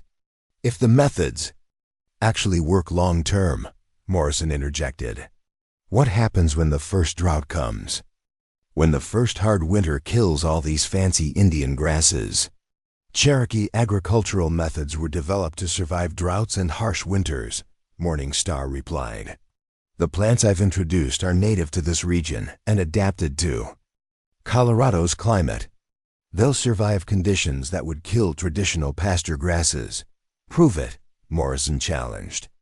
"I will. But that proof will come with time and experience, not with a single demonstration." Dr. Hayes stepped forward again. "If I may interject, the scientific principles underlying these methods are sound. Native plants are indeed better adapted to local conditions, and water retention systems to improve soil fertility. From a purely scientific standpoint, Cherokee agricultural methods represent sophisticated understanding of ecological relationships." The endorsement from a respected professional seemed to shift the crowd's mood. People who had been skeptical began asking more detailed questions about implementation and costs. "Could these methods be applied to other ranches in the area?" asked Margaret Sullivan, who owned a small spread north of Grand Junction. "Absolutely," Morningstar replied. "The principles are universal, though the specific techniques would be adapted to each property's unique conditions." "What about the learning curve? How long would it take to train ranch hands in Cherokee methods?" "The basic concepts can be learned in a few weeks. Mastery takes longer, but the immediate results are dramatic enough to motivate continued learning." As the demonstration continued, Daniel noticed that Jake Morrison was becoming increasingly isolated in his opposition. Other ranchers were asking practical questions about implementation, while Morrison continued making inflammatory comments about Indian superstitions and heathen farming methods. The turning point came when Morrison made a particularly offensive remark about Morningstar's heritage. "I don't care how fancy her methods are," he said loudly. "I'm not taking agricultural advice from some squaw who thinks she can teach white men how to ranch." The crowd fell silent, and Daniel felt anger surge through him. Before he could respond, Tom Bradley stepped forward, his face flushed with indignation. "Mr. Morrison, Mrs. Crawford has shown more knowledge about land management in one morning than you've shown in 20 years of ranching. If you can't see the value in that, maybe you're the one who needs to learn something." "Are you siding with Indians over your own people?" Morrison demanded. "I'm siding with success over failure," Bradley replied, "and with respect over ignorance." Other voices joined in, creating a chorus of support for Morningstar that effectively silenced Morrison's opposition. Daniel realized that the demonstration had accomplished more than just showcasing agricultural techniques. It had created a community consensus that Morningstar's knowledge was valuable and worthy of respect. Harold Westbrook approached Daniel as the crowd began to disperse. "Mr. Crawford, I've seen enough. The bank's board will meet tomorrow to discuss your loan extension, but I can tell you unofficially that you've exceeded our expectations." "Does that mean?" "It means you've saved your ranch, and you've demonstrated that sometimes the most unconventional approaches produce the most remarkable results." As the last visitors departed, Daniel and Morning Star stood together in the pasture that had been transformed by her knowledge and their partnership. The success of the demonstration had validated everything they had worked toward, but more. Importantly, it had proven that two people from different worlds could create something extraordinary together. "We did it," Daniel said quietly. "We did it," Morning Star agreed.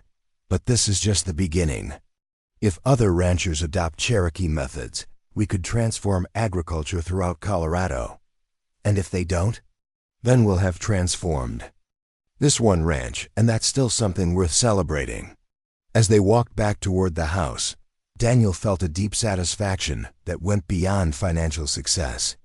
They had proven that love, respect, and shared commitment could overcome any obstacle, even the prejudices of an entire community. The ranch was saved. But more importantly, their partnership had been validated by the very people who had initially opposed it. Cherokee agricultural methods had triumphed over traditional ranching practices, and Daniel Crawford had found something far more valuable than land or cattle. He had found a true partner for life. The success of their demonstration created ripple effects that reached far beyond the boundaries of the Lazy C Ranch. Within 2 weeks of the event, Daniel and Morning Star received visits from ranchers throughout Colorado, all seeking to learn Cherokee agricultural methods that could transform their own struggling operations. Margaret Sullivan was among the first to arrive. Her small ranch north of Grand Junction, facing the same drought-related challenges that had nearly destroyed Daniel's operation. "Mrs. Crawford," she said, dismounting from her horse with obvious exhaustion, "I've been fighting this land for 5 years, and it's been fighting back. I need to learn what you know." Morning Star welcomed her into the ranch house kitchen, where she had been preparing seeds and cuttings for other interested ranchers. "Fighting the land is the problem," she explained gently. "Cherokee agricultural methods are based on working with the land's natural patterns instead of against them. But how do I know what patterns to work with? I look at my property and just see dirt and rocks. The land is always communicating. You just need to learn its language." Morning Star spread out a blank piece of paper. "Draw me a rough map of your property, where water flows, where grass grows best, where cattle prefer to graze." As Margaret sketched her ranch layout, Morning Star pointed out patterns that revealed the land's natural systems. "See how your cattle gather in this area? That tells you where the best grass grows naturally. And this creek bed that's dry now? That shows you where water flows during wet seasons." I never thought about it that way. Most white ranchers don't. They think land is something to be conquered rather than understood. But Cherokee people learned that the land wants to be productive. It just needs help remembering how. Daniel joined them, carrying financial projections that showed the economic impact of their transformation. "Margaret, our cattle production has increased by 180% in just 3 months. The same techniques could work on your property. What would it cost to implement? Initial investment of maybe $200 for materials and seeds. The labor is mostly your own time and effort." Margaret's eyes widened. "That's less than I spend on supplemental feed in a single winter. And once the systems are established, they maintain themselves," Morning Star added. "Cherokee methods work with natural processes, so they don't require constant expensive inputs." The conversation continued for hours, with Morning Star sketching improvement plans and Daniel explaining the financial implications. By evening, Margaret had committed to implementing Cherokee agricultural methods on her entire ranch. "I can't afford not to try," she said. "If these methods can do for my land what they've done for yours, I'll triple my productivity within a year." Similar conversations occurred throughout the autumn as word spread about the Cherokee agricultural revolution happening at the Lazy C Ranch. Daniel found himself traveling to ranches across Colorado, consulting on water management systems and native grass restoration projects. "It's becoming more than just saving our ranch," he told Morning Star one evening as they reviewed requests for assistance. "We're changing how people think about land management throughout the region." "That's what happens when you prove that. Ancient knowledge has modern applications," Morning Star replied. "Cherokee agricultural methods aren't just historical curiosities. They're practical solutions to contemporary problems." The transformation of their personal relationship had been equally dramatic. The intensive work of implementing Cherokee methods had deepened their partnership in ways that traditional courtship never could have accomplished. They had learned to communicate without words, to anticipate each other's needs, to work together with the seamless coordination of people who truly understood each other. "I never expected marriage to feel like this," Daniel admitted as they walked through the transformed North Pasture. "I thought it would be about companionship and shared responsibilities. What does it feel like instead? Like we've become part of something larger than ourselves. Like we're connected to the land, to each other, to purposes that extend beyond our individual lives." Morning Star smiled, understanding exactly what he meant. That's the Cherokee way of thinking about marriage. Not just two people living together, but two people becoming part of the same living system. Is that what happened to us? That's what we chose to make happen. Marriage doesn't create those connections automatically. You have to work to build them. Their success had also created unexpected challenges. The Colorado Territorial Agricultural Society invited Morning Star to speak at their annual conference, an honor that would have been unthinkable for a Cherokee woman just months earlier. "They want me to present a paper on native agricultural methods," she told Daniel, holding the formal invitation. To an audience of territorial agricultural experts and university professors. "Are you nervous?" "Terrified. These are people who've spent their careers studying European farming methods. They might not be receptive to learning from Cherokee knowledge. They'll be receptive to learning from someone who's proven that her methods work," Daniel countered. "You've transformed ranching in Colorado. They'd be foolish not to listen." The conference presentation took place in Denver, requiring Morning Star to travel to the territorial capital and address an audience of over 200 agricultural professionals. Daniel accompanied her, providing moral support and helping to present the financial data that validated her methods.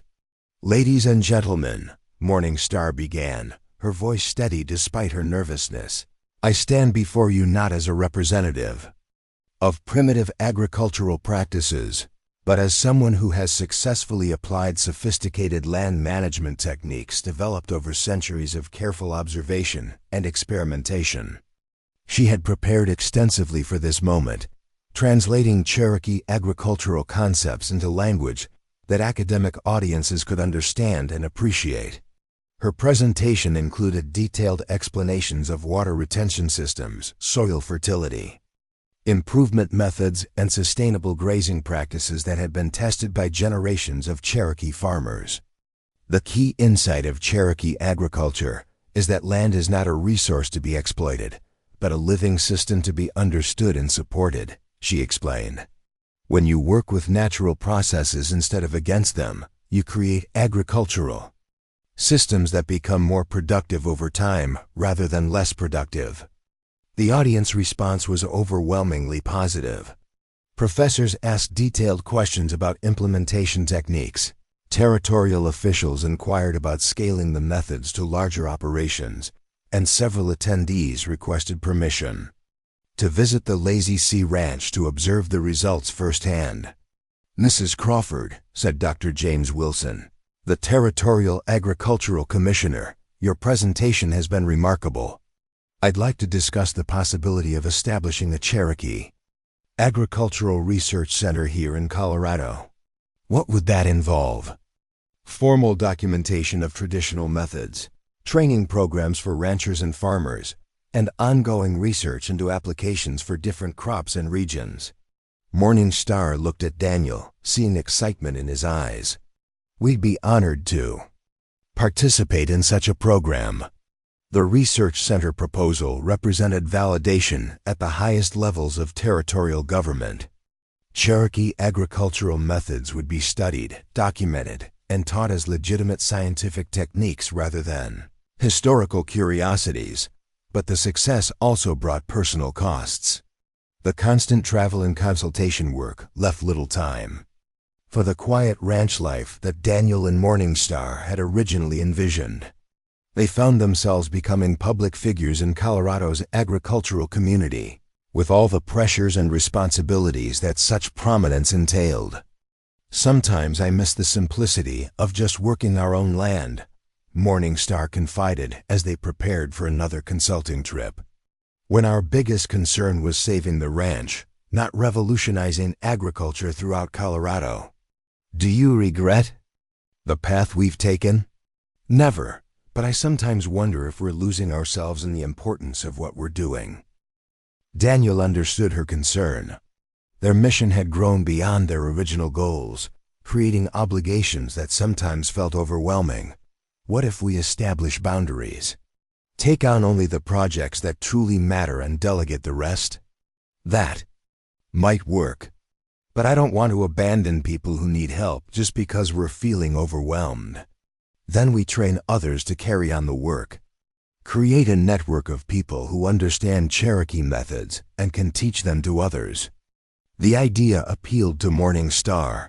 Rather than trying to personally assist every rancher who sought help, they could establish a system for training local experts who could implement Cherokee methods throughout their own regions. "We could start with the people who've already adopted the technique successfully," she suggested. Margaret Sullivan, Tom Bradley, even some of the other ranchers who attended our demonstration. Turn them into Cherokee agricultural consultants?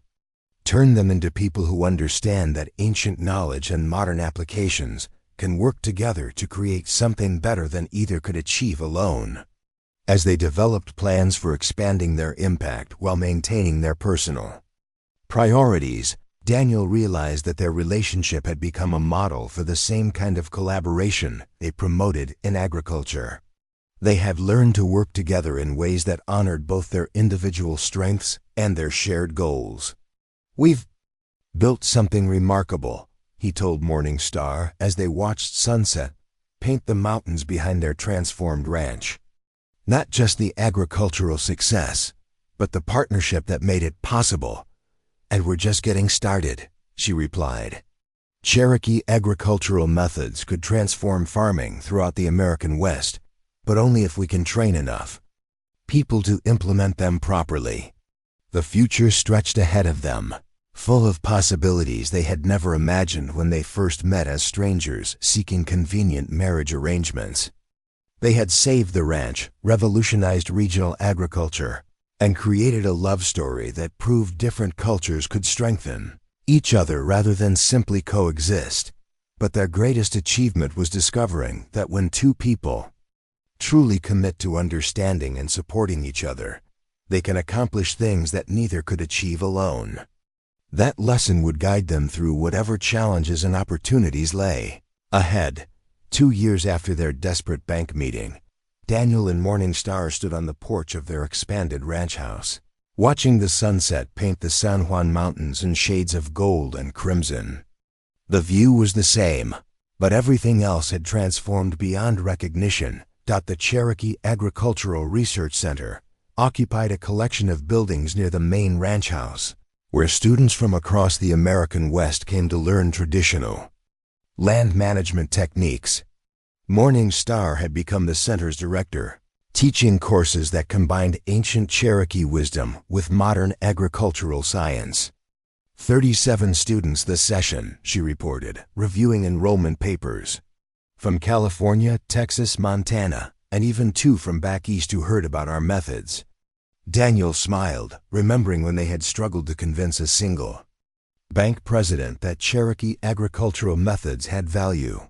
Your grandmother would be proud to see her knowledge spreading so far. She would be proud to see it being used to heal damaged land and help people build better lives, Morningstar corrected. Knowledge was never meant to be hoarded by one people or one family. The success of their agricultural program had attracted attention from unexpected quarters.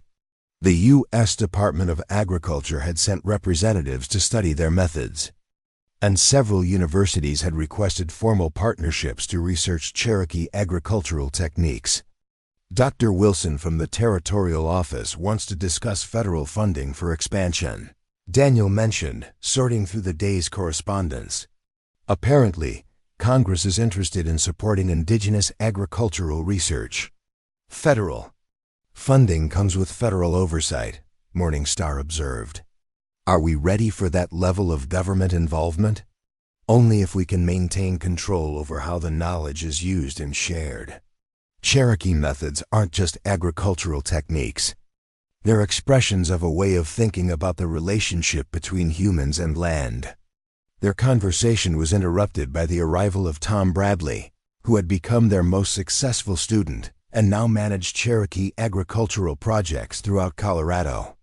His own ranch had tripled in productivity, and he had helped dozens of other ranchers implement similar transformations.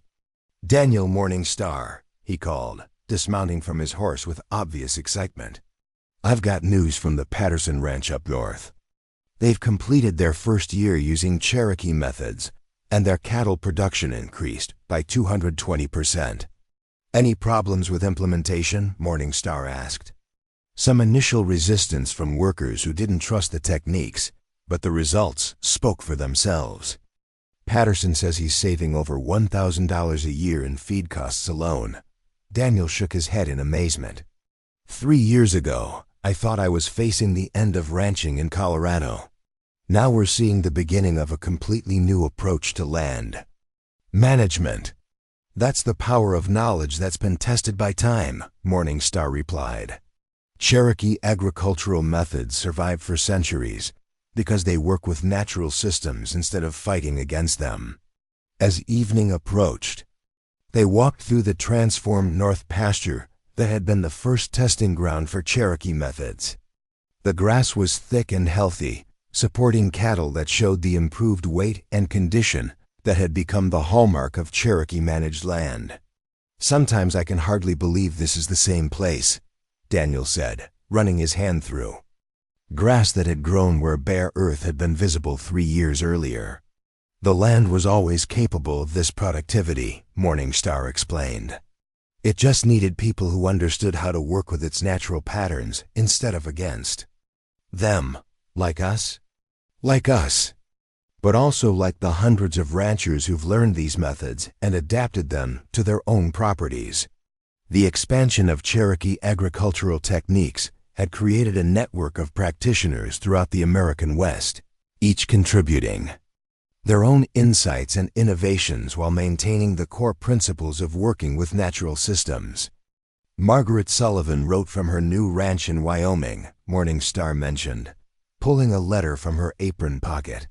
She's teaching Cherokee methods to ranchers there, and they're seeing the same dramatic improvements we achieved here. "It's becoming a movement," Daniel observed. "People are realizing that traditional doesn't mean primitive, and that indigenous knowledge can offer solutions to modern problems. That's what I hoped would happen when I first wrote to you about marriage," Morningstar said softly. "I wanted to find a way to preserve and share Cherokee knowledge with people who could appreciate its value. And instead, you found a husband who was stubborn enough to bet his ranch on methods he didn't understand. I found a partner who was wise enough to recognize that understanding comes from experience, not just study." As they returned to the house, Daniel reflected on the journey that had brought them to this moment. What had begun as a desperate attempt to save a failing ranch had evolved into a transformation of agricultural practices throughout Colorado and beyond. "Do you ever wonder what would have happened if Thompson had been willing to marry a Cherokee woman?" he asked. "Then you would have married someone else for financial reasons, and I would have continued wandering the West looking for a place to belong," Morningstar replied. "Instead, we found each other and built something that honors both our heritage and our dreams. No regrets? Only that it took a foreclosure notice to bring us together. I wish we could have found each other under happier circumstances." But would we have been ready for each other under happier circumstances? Would I have been desperate enough to try Cherokee agricultural methods if my ranch hadn't been failing? Morning Star considered this. You're right. Sometimes the best things come from the most difficult challenges. We needed the crisis to force us to think differently about everything. That night, as they prepared for bed in the ranch house that had been expanded to accommodate their growing family and their agricultural center, Daniel felt the deep satisfaction that comes from a life well lived. "We've built something that will outlast us," he told Morning Star as they sat by the fireplace.